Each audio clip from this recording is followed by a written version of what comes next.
That topic of building a sound mind and being mentally disciplined, or sometimes called mental toughness, is of massive importance to, I think, everything that people do. It's particularly important, I think, for coaches and for those that lead other people. And here's the reason why: because the mind is what guides the human life. The mind guides the body. There's an interesting relationship between the mind and the body. The mind tells the body what to do, and the body listens and responds. That's how that works. So there's a phrase that I've always lived by: as the mind goes, the man goes. And so if I'm disciplined in the way I manage my mindset, then that's going to give me a tremendous advantage to be able to behave and perform in a way that maximizes my effectiveness and fruitfulness. And because here's why: behavior starts on the inside. All behavior is internal and mental first, and external and behavioral second. And if I want to be exceptional in my external behavior, I need to be exceptional in my mindset. If I want sound behavior and action, I need sound thinking and a sound mind to produce that. So as the mind goes, the man goes.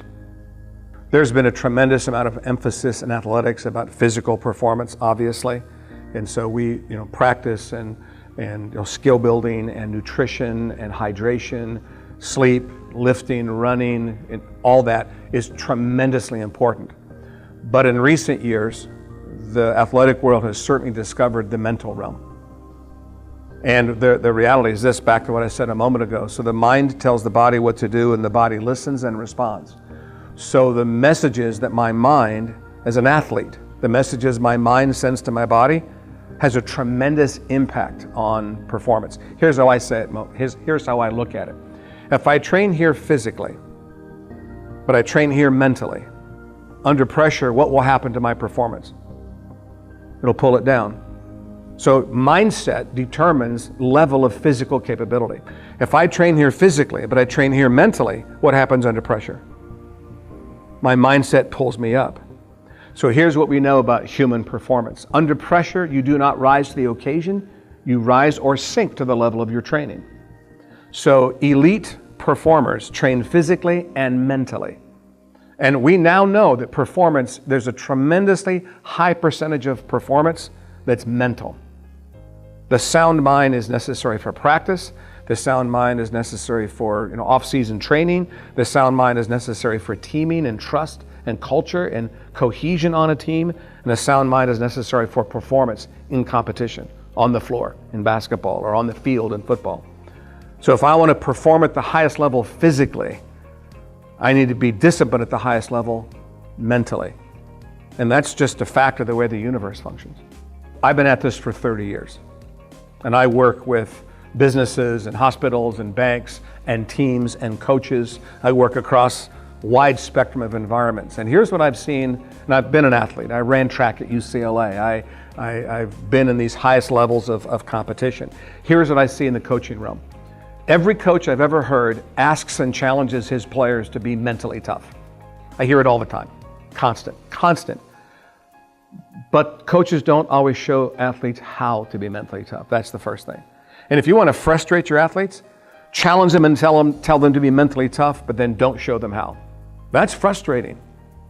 Secondly, the mindset of the coach sets the tone for the mindset of the players. The way the coach manages his emotions, the way the coach manages his mindset, is ultimately what determines the mindset culture of a team. And so if you want your players to be mentally tough, you want your players to have a sound mind, one, you've got to have it. They need to see it and experience it in you.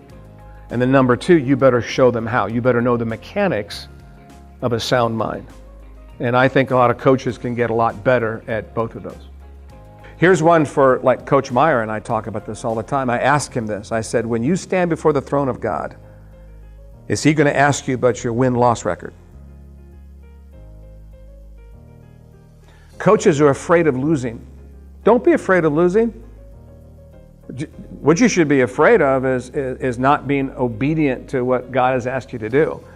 And that's a positive, productive fear. And so the focus of the mind, I call it win the moment, to be in this moment right now. Don't be anxious about a moment that's not here yet. Don't be resentful of a moment that's already happened. To win the moment, you got to be in the moment.